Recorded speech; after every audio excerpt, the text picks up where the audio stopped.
Hello everyone, कोई बताएगा मुझे इनसाइट टुवर्ड्स योर डिजीज क्या होता है? आप देखना अपने अंदर देख, वो पंजाबी में बोलते हैं अपने अंदर छाती मारना, ठीक है, अपनी बीमारी को समझना। इनसाइट कैसे आती है? बेसिकली हम उसके बारे में बात कर ले।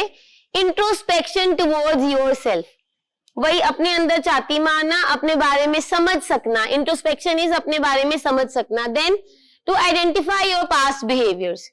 ये जो हमारी प्रॉब्लम्स हैं, why we are here today, ये अभी नहीं हुई है, 1 साल में नहीं हुई है, 2 सालों में नहीं हुई। अगर हमने एडिक्शन 6 महीने पहले भी शुरू करी है या हमें कोई साइकोलॉजिकल इश्यूज आए हैं, वो अभी नहीं आए हैं, वे बैक आ गए हुए, बहुत साल पहले हमारे बिहेवियर शुरू हो गए हैं।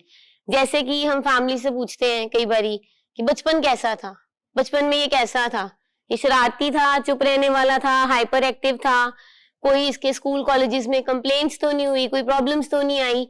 तो ये जो है हमारे पास्ट बिहेवियर्स, उसके बारे में जानकारी लेना। And awareness between the past action and present action. जो पास्ट में हमने एक्शन किया और जो हम प्रेजेंट में एक्शन कर रहे हैं, उसकी अवेयरनेस, उसके बारे में अच्छी तरह से पता होना। अवेयरनेस, अवेयर का मतलब क्या होता है? अवेयर होता है कुछ चीजें आप अनजाने में करते हो, तब आपकी अवेयरनेस नहीं होती। आज अगर आप वो पर्टिकुलर बिहेवियर करते हो तो आप अवेयर हो, फिर भी कर रहे हो। फॉर एग्जाम्पल हमारे में से कुछ लव्ड वंस हैं जो कि घर गए थे बीच में, जो हमारी लीव प्लान होती है उसमें, राइट? पहले जितने भी हमारे बिहेवियर्स थे वो हम डिजीज में थे, हम बीमारी में थे, हमने कर दिए।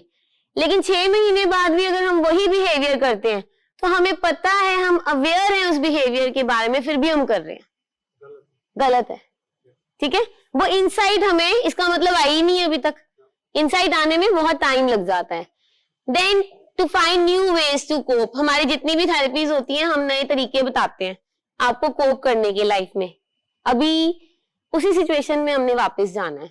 आफ्टर योर 3 months प्रोग्राम और 6 months प्रोग्राम, हमने वहीं वापस जाना है, अपने घर में ही जाना है, अपनी जॉब में ही जाना है। तो स्ट्रेसेस तो फिर भी आएंगे, तो आप कोप कैसे करेंगे? अगर आपको इनसाइट होगी अपनी प्रॉब्लम के लेके, फिर आप कोप कर पाओगे। Then it is to know about the onset of the symptoms. हमारे सिम्टम्स शुरू कब हुए थे, हमारा डायग्नोसिस क्या है? डॉक्टर साहब हमेशा कहते हैं ना, आपको अपना डायग्नोसिस पता होना चाहिए। वो किस लिए पता होना चाहिए? क्योंकि आप अवेयर हो अपने बारे में। अगर आप अवेयर नहीं हो तो अगर हम ट्रीटमेंट करी जा रहे हैं, सिर्फ आपको दवाइयां दे रहे हैं और थेरेपीज कर रहे हैं, लेकिन आपको पता ही नहीं है आपका किस चीज का इलाज हो रहा है, तो उसका कोई फायदा नहीं है। आपको जो ऑनसेट हुआ, कहाँ शुरू हुआ, कैसे शुरू हुआ, आपके सिम्टम्स क्या थे, आपका डायग्नोसिस क्या है, आपका ट्रीटमेंट क्या है और आपकी रिकवरी कैसे हो रही है, ये होता है इनसाइट टुवर्ड्स योर डिजीज। अब हम इनसाइट के बारे में समझेंगे, why, how, when. Why, insight क्यों नहीं होती? कोई बताएगा जनरली क्यों इनसाइट नहीं होती? हमें अपनी बीमारी के बारे में क्यों नहीं पता लगता? कारण कुछ भी, नॉर्मल कोई भी कारण। हाँ जी, अवेयरनेस नहीं होती, वेरी गुड। और डिनाइल होता है, ठीक है। सबसे पहली टर्म लिखिए यहाँ पे, नॉर्मलाइजेशन। नॉर्मलाइजेशन क्या है? हमें ना कुछ चीजें, हमें भी और हमारी फैमिली को भी नॉर्मल लगती हैं, बिल्कुल नॉर्मल। जैसे आपने मूवीज में देखा है, कोई अल्कोहल पकड़ा होता है, सिगरेट पी रहे होते हैं, कष्ट ले रहे होते हैं, सिगार पकड़ी होती है। तो ये जो हमारा टीन एज होता है, जैसे आपने आई थिंक कल सेशन में एक्सप्लेन किया था, ये वाले साल मेरे बहुत अच्छे थे, मैं एंजॉय करता था, तब तक एडिक्शन नहीं आई हुई थी। और वो जो एंजॉय करता था उसमें भी सिगरेट थी, कहीं ना कहीं बियर भी थी, तब हमें लगता था हम डिपेंडेंट नहीं हुए, राइट? तो वो आई कहां से कि हम उन चीजों को नॉर्मल समझते हैं। Alcohol is a social acceptable drink, सब लोग पीते हैं, हमारी सोसाइटी में सब लोग ले रहे होते हैं। ऐसे ही सिगरेट होगी, आजकल फ्लेवर्ड हुक्कास हो रहे हैं, बच्चे बहुत यूज कर रहे हैं। तो ये सब चीजें हमें नॉर्मल लगती हैं, इसको हम नॉर्मलाइज कर देते हैं, इवन फैमिली भी कर देती है आफ्टर सब, इनिशियली कर देती है ना, इनिशियली नॉर्मलाइज। चलो सारे पीते हैं, एक बार ही पी लिया तो क्या हो गया, एक बियर पी ली तो क्या हो गया, एक सिगरेट का कश लगा लिया तो क्या हो गया, बच्चे तो करते ही हैं फ्रेंड्स के साथ मिलके। वो नॉर्मलाइज इतना किया होता है कि हमें लगता ही नहीं है कि प्रॉब्लम है, इसलिए हमें इंसाइट ही नहीं आती। Second thing is lack of awareness. अभी किसी ने बोला था बीच में, लैक ऑफ अवेयरनेस नहीं होती, ना फैमिली को होती है, ना पेशेंट को होती है कि ये एक प्रॉब्लम बन गई हुई है मेरे लिए, या ये प्रॉब्लम बन सकती है। अब ऑनेस्टली बताना, सब में से किस किस को पता था कि अगर 100% लोग शराब पीते हैं या कोई और नशा करते हैं, उसमें से सिर्फ 10-12% ही बीमार होते हैं, सारे नहीं होते? किसको पता था ये बात? किसी को नहीं पता होता। इसमें हमारे जीन्स, हमारा एनवायरनमेंट, ये सब चीजों का रोल होता है, राइट? तो ये अवेयरनेस ही नहीं है, ना फैमिली को है ना पेशेंट को है, तो हमारा इंसाइट तो आनी नहीं है कहीं से भी। इसके अलावा है mental health problems in the family. हम ना कई बार आपसे पूछते हैं कि आपके घर में किसी को साइकाट्रिक इलनेस है, किसी को डिप्रेशन की हिस्ट्री है, या किसी को एंजाइटी की हिस्ट्री है, या किसी को स्किज़ोफ्रेनिया की हिस्ट्री है, या बाइपोलर की हिस्ट्री है, वो पता ही नहीं होता। अब क्योंकि फैमिली वालों को ही नहीं पता कि वो बीमार है। जादू टोना फूफा, आपने बताया था ना, हम सब कुछ कर रहे होते हैं, लेकिन हम झाड़ फूंक करा रहे होते हैं कि ये बंदा ऐसे बिहेव कर रहा है, इसको ना कोई ओपरी कसर हो गई है, हमें पता ही नहीं होता। तो इसलिए एक तो स्टिग्मेटाइज्ड होते हैं कि मेंटल हेल्थ तो प्रॉब्लम हो ही नहीं सकती, अगर होगी तो ये तो पागल हो गया। पागल कोई वर्ड नहीं होता, कोई वर्ड नहीं होता पागल। हमें मेंटल हेल्थ इश्यूज आते हैं, हमारे बिहेवियर्स आते हैं, उसका ट्रीटमेंट होता है। तो जो हमारी लैक ऑफ अवेयरनेस है, उसके कारण हमें इंसाइट नहीं आती। आगे अंडरलाइंग मेंटल हेल्थ इश्यूज, ये हम बात करेंगे। अभी कोई बोला था कि हमारा खुद का ब्रेन इन्वॉल्व होता है, हमें कोमॉर्बिड साइकोलॉजिकल इलनेसेस होती हैं जब हम एडिक्शन में होते हैं, या वैसे ही हमें कोमॉर्बिड साइकोलॉजिकल इलनेसेस होती हैं। सबको अपने अपने डायग्नोसिस पता है क्या है? बाइपोलर और स्किज़ोफ्रेनिया और स्किज़ोअफेक्टिव डिसऑर्डर, राइट? वही मैं कहना चाह रही हूँ कि जो हमारे साइकोलॉजिकल कोमॉर्बिड डिसऑर्डर्स होते हैं, वो हमारे ब्रेन को वर्क ही नहीं करने देते, हमारे ब्रेन को हाईजैक कर लेते हैं। हम सुनते ही नहीं है किसी की, हम पेरेंट्स की भी नहीं सुनते। फॉर एग्जाम्पल ये मेथ हो गया, मैरिजुआना हो गया, जैसे आपने बताया, ये हमें हमारे अंदर क्या डाल देते हैं, क्या ला देते हैं? Suspicious behaviour. ये जो इंसाइट नहीं होती वो इसलिए होती है। कई बार ना कुछ ब्रेन इंजरीज होती है, हमारे पास ऐसे भी पेशेंट्स हैं जिनकी पर्टिकुलर ब्रेन एरिया में इंजरी हो जाती है, उसकी वजह से उनको समझ ही नहीं आती कुछ। ये भी एक लैक ऑफ इंसाइट है। और सब्सटेंस अब्यूज तो हमें पता ही है, जैसे ये हमारे सर बैठे हुए, हमने कल भी बात की थी, ये बिल्कुल ठीक थे, सारा कुछ बढ़िया था, he was just taking treatment for his OCD, ठीक है। पर उसमें जैसे ही सब्सटेंस आया तो ब्रेन बिल्कुल ही उथल पुथल हो गया, समझ नहीं आई, कंफ्यूजन हो गई, हेलुसिनेशंस भी होनी शुरू हो गई, सब्सटेंस इंड्यूस्ड जो था। जब ये सारी चीजें होती है ना, इसके कारण हमारे अंदर इंसाइट नहीं होती। जब इंसाइट नहीं होती तो हम ट्रीटमेंट में कैसे जाएंगे? अब मेरे सारे लव्ड वंस को ये शिकायत है। कल भी मेरे को किसी ने पूछा था, आप बताओ मुझे यहाँ पे लेके कौन आया, मुझे भेजा किसने, मुझे ट्रीटमेंट के लिए किसने कहा? फैमिली ने, ऑफ कोर्स फैमिली ने। क्यों? क्योंकि हमारी इंसाइट नहीं ना होती। अगर हमारी इंसाइट होती तो हम वे बैक ठीक हो गए होते। आई एम श्योर हमारे जितने भी यहाँ पे लव्ड वंस हैं, किसी को 2 साल हो गए हैं प्रॉब्लम में, किसी को 3 साल हो गए हैं, किसी को 4 साल हो गए। मैक्सिमम कितने साल हुए हैं किसी को एडिक्शन में, बताएंगे? 7 साल और 12 साल और 10 साल, 23 ईयर्स। अब 23 ईयर्स में इंसाइट अभी नहीं आई है। जिन्होंने 23 ईयर्स बोला ना, इन्होंने मुझसे कल पूछा था, सच बताना मुझे कौन लेके आया था, जीजा जी लेके आए थे कि कोई और लेके आया था? भाई प्रॉब्लम ये है कि हमारी इंसाइट नहीं थी ना, हमारा दिमाग अभी भी कह रहा था मैं खुद को खुद ठीक कर लूंगा, मैं अपने तरीके से ठीक कर लूंगा, मैं सब्स्टिट्यूट ट्रीटमेंट ले लूंगा। जब तक इंसाइट नहीं होएगी तब तक हम ठीक नहीं हो पाएंगे। So it is important. Then how insight आएगी कैसे? सबसे पहले सीकिंग प्रोफेशनल हेल्प। अब जिसकी इंसाइट नहीं है वो तो प्रोफेशनल हेल्प ले नहीं रहा, क्योंकि ऐसा लगता है कि मैं किसी को बताऊंगा कि आई एम इनटू एडिक्शन तो कितनी बेइज्जती होगी, या इतना अच्छा मेरा स्टेटस है, इतनी अच्छी मैं काम कर रहा हूँ, सब कुछ कर रहा हूँ, किसी को सब पता लग जाएगा तो मेरा क्या बनेगा? Toxic shame is there.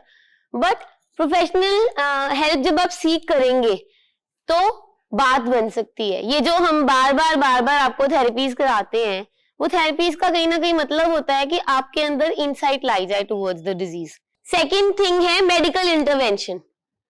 Medical intervention जब हम करते हैं, हमारे ब्रेन के न्यूरोट्रांसमीटर्स जो हैं वो डिस्टर्ब हो जाते हैं, चेंज हो जाते हैं बिकॉज ऑफ एडिक्शन। जैसे आप हो, आप 2 महीने पहले क्या सोच रहे थे?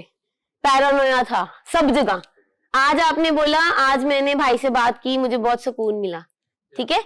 अभी मेरी रिजेंटमेंट्स थी उसके टुवर्ड्स, पैरानोया था, मैं जिसको देखता था मुझे लगता था प्लॉटिंग हो रही है, प्लान हो रहा है, और उसके पीछे क्या था? हाँ, भाई रिस्पॉन्सिबल था, लेकिन ये रियल नहीं था ना, ये रियल नहीं था। तो हमारे कुछ स्कैन्स होते हैं, जैसे आप सब आए हो, सबके स्कैन्स हुए, ब्रेन स्कैन्स हुए, कुछ मेडिकल टेस्ट हुए। अब आप सबको कैसे पता लग रहा है मेरा लिवर खराब है या मेरी किडनीज नहीं वर्क करी या मेरा यूरिक एसिड बढ़ गया? ऐसे थोड़ी ना पता लग जाता है। मेडिकल इंटरवेंशन, मेडिकल टेस्ट होते हैं, और आप सबके साइकोमेट्रिक और साइकोलॉजिकल टेस्ट हुए हैं, जिसमें हमें कुछ ना कुछ आपके डायग्नोसिस हमें क्लियर हुआ है, हमें पता लगा है ये प्रॉब्लम्स हैं। तो इनसाइट देने के लिए जो मेडिकल इंटरवेंशन होती है ये बहुत हेल्प करती है। आपके टेस्ट आपके सामने बताए जाते हैं, आपको दिखाए जाते हैं। इसके अलावा facts and figures shared by the family.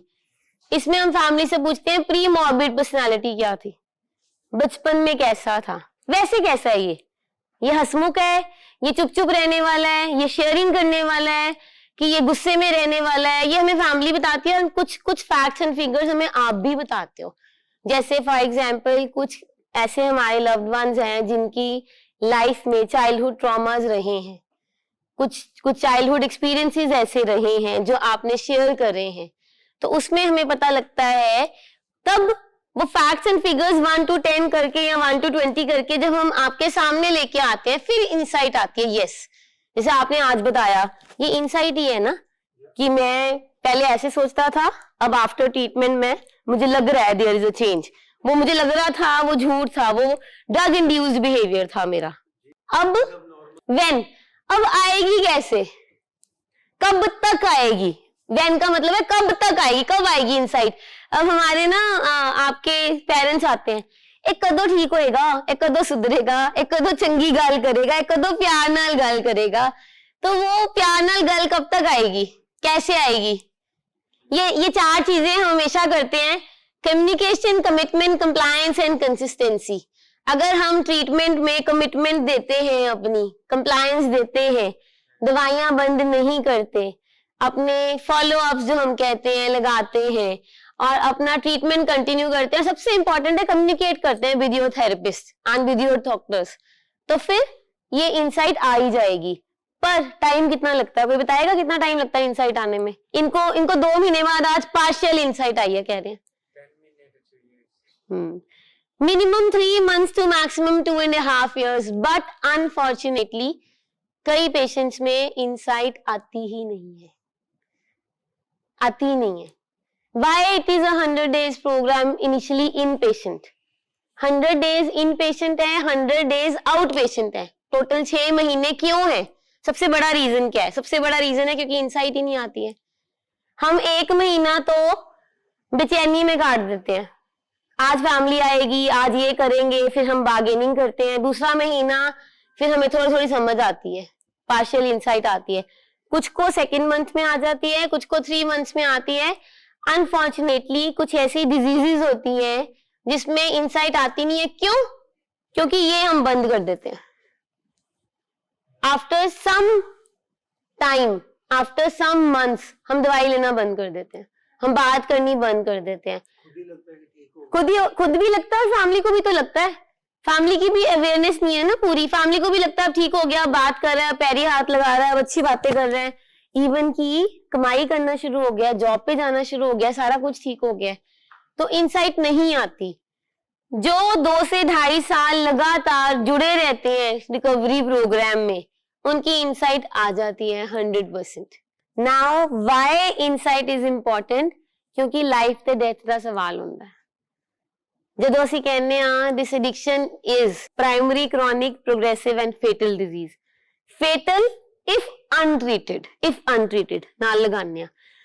Untreated ਤਦੋਂ ਹੋਏਗਾ ਜਦੋਂ ਅਸੀਂ ਐ ਨਹੀਂ ਕਰਾਂਗੇ, अपना compliance, commitment, connection नहीं बनावांगे, consistency बनावांगे।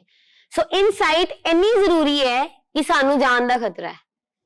ਹੁਣ ਇੱਕ ਬਾਈਪੋਲਰ ਪੇਸ਼ੈਂਟ ਹੈ, right, he is running here and there, he is talking more, ਕਦੀ ਇੱਧਰ ਜਾ ਰਿਹਾ ਕਦੀ ਉੱਧਰ ਜਾ ਰਿਹਾ ਹੈ, ਉਹਨੂੰ ਪਤਾ ਹੀ ਨਹੀਂ ਹੈ ਉਹਨੂੰ ਬਾਈਪੋਲਰ ਹੈ, ਜਾਂ ਉਹਨੂੰ ਫੈਕਟਸ ਐਂਡ ਫਿਗਰਸ ਨਹੀਂ ਦੱਸੇ ਗਏ, ਜਾਂ ਉਹਦਾ ਟ੍ਰੀਟਮੈਂਟ ਨਹੀਂ ਕੀਤਾ ਗਿਆ। ਅੱਛਾ, ਮੈਡੀਸਿਨਸ ਪਤਾ ਕਿਸ ਤਰ੍ਹਾਂ ਹੈਲਪ ਕਰਦੀਆਂ, ਕਿਉਂਕਿ ਜਿਹੜੇ ਕੈਮੀਕਲ ਨਿਊਰੋਟ੍ਰਾਂਸਮਿਟਰ ਸਾਡੇ ਬ੍ਰੇਨ 'ਚ ਚੇਂਜ ਹੋਏ ਹੁੰਦੇ ਹੈ, ਫॉर एग्जांपल ਡੋਪਾਮਾइन, ਤੁਸੀਂ ਸਾਰਿਆਂ ਨੇ ਸੁਣਿਆ, ਰਾਈਟ, ਪੰਜਾਬੀ 'ਚ ਕਹਿੰਦੇ ਆ ਡੋਪਾਮਾइन ਦੀ ਫਲੱਡਿੰਗ ਹੋ ਜਾਂਦੀ ਹੈ, ਹੜ ਆ ਜਾਂਦਾ ਹੈ। ਉਹ ਡੋਪਾਮਾइन ਦਾ ਲੈਵਲ ਇੰਨਾ ਵੱਧ ਜਾਂਦਾ ਹੈ ਕਿ ਸਾਨੂੰ ਡੋਪਾਮਾइन ਬਲੌਕਰਸ ਦੇਣੇ ਪੈਂਦੇ ਆ ਠੀਕ ਕਰਨ ਵਾਸਤੇ।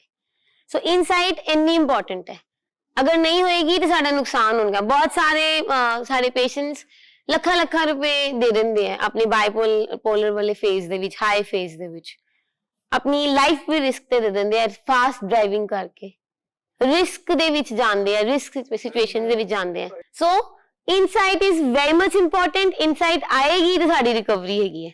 ਠੀਕ ਹੈ ਜੀ, ਥੈਂਕ ਯੂ।